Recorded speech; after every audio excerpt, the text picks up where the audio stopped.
दुनिया में कुछ चीजें होती हैं जो कभी ऑफिशियली सामने नहीं आती, लेकिन उनका असर हमेशा महसूस होता है।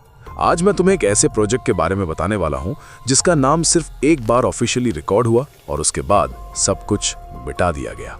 इंटरनेट की गहराइयों में कुछ ऐसे डॉक्यूमेंट्स मिले हैं जो एक सीक्रेट एक्सपेरिमेंट की तरफ इशारा करते हैं। इस एक्सपेरिमेंट का मकसद था एक ऐसी फ्रीक्वेंसी को कैप्चर करना जो इंसानी दिमाग को डायरेक्टली अफेक्ट कर सकती थी।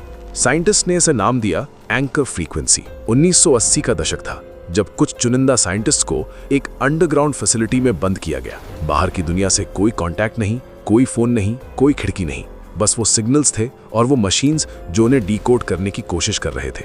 शुरुआत में सब नॉर्मल था, लेकिन कुछ हफ्तों बाद अजीब चीजें होने लगी। मशीन्स अपने आप चालू होने लगी, स्क्रीन्स पर ऐसे सिंबल्स आने लगे जो किसी नोन लैंग्वेज से मेल नहीं खाते थे। और सबसे शॉकिंग बात, साइंटिस्ट ने दावा किया कि वो फ्रीक्वेंसी सिर्फ जा नहीं रही थी, बल्कि कोई जवाब भी दे रहा था। पहले इसे स्ट्रेस का नतीजा समझा गया, हेलुसिनेशन कहा गया, लेकिन जब अलग अलग कमरों में बंद अलग अलग साइंटिस्ट्स बिल्कुल एक जैसी चीजें डिस्क्राइब करने लगे तो सब कुछ बदल गया। एक रिकॉर्डेड ऑडियो में एक साइंटिस्ट बार बार सिर्फ एक ही बात दोहरा रहा था, it knows we are listening. उसके कुछ दिनों बाद वो साइंटिस्ट कभी नहीं मिला।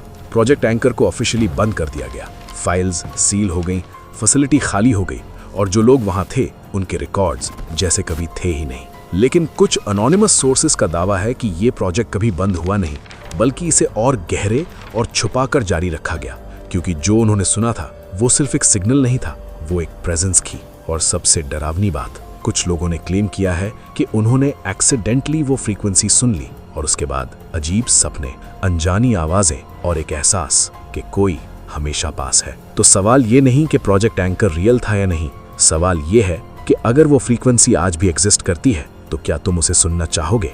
चैनल सब्सक्राइब करो, क्योंकि अगली बार हम एक ऐसे सच के करीब जाएंगे जिसे शायद जानना ही नहीं चाहिए था।